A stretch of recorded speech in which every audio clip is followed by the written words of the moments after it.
Doctor professor Mohammad Yunus, আপনার কাছে অনুরোধ রইল, মেহেদী হারুন যারা বাংলাদেশে ফ্যাসিস্ট হাসিনার আপনজন হিসাবে কাজ করে বাংলাদেশের নিরীহ মানুষকে হত্যা করেছে, তাদেরকে গ্রেপ্তার করুন এবং একটা উদাহরণ সৃষ্টি করুন। বিচার অবশ্যই হবে,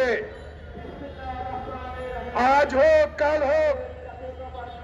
সেদিন মনে পড়ে এরশাদের বিচার কে করেছে? বিএনপি ক্ষমতার আমলে এরশাদকে মুক্ত করেছে শেখ হাসিনা।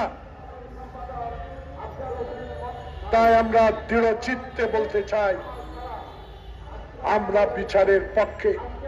নতুন দলের নাহিদ আপনার রক্তে, সহযোদ্ধার রক্তে অর্জিত এই স্বাধীনতা, অনুগ্রহ করুন নতুন দল নিয়ে মাঠে মাঠে যান, গ্রামে গঞ্জে যান, পৌরসভা যান, উপজেলা যান, জেলা সদরে যান, বিভাগে যান, নিজের জনপ্রিয়তা যাচাই করুন। আসুন, ভাইয়ে ভাইয়ে আর রক্তক্ষরণ করতে চাই না। গণতন্ত্রের জন্য একই মাঠে থাকি, স্বাধীনতা রক্ষার জন্য একই মাঠে থাকি।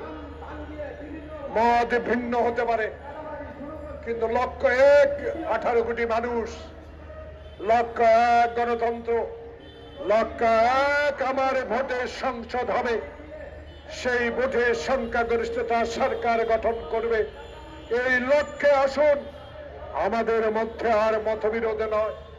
আমরা যেন আর কারো কেউ সমালোচনা না করি, আমরা যেন আর এমন একটি বিষয়ে মতৈক্য না করি, যেটা মতানৈক্য না করি। সংসদ নির্বাচন, সকল সমস্যার সমাধান ওই জাতীয় সংসদ স্পিকারের সভাপতিত্বে হবে।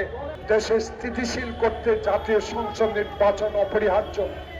সেদিকে এগিয়ে যান, আমরা আছি আপনার সাথে, ইনশাল্লাহ। কথা দিয়ে গেলাম, অতীতে যেইভাবে ফ্যাসিস্টের বিরুদ্ধে আন্দোলন করেছি, আবারও প্রয়োজনে বাংলাদেশে গণতন্ত্র প্রতিষ্ঠার আন্দোলনে শরীক হব।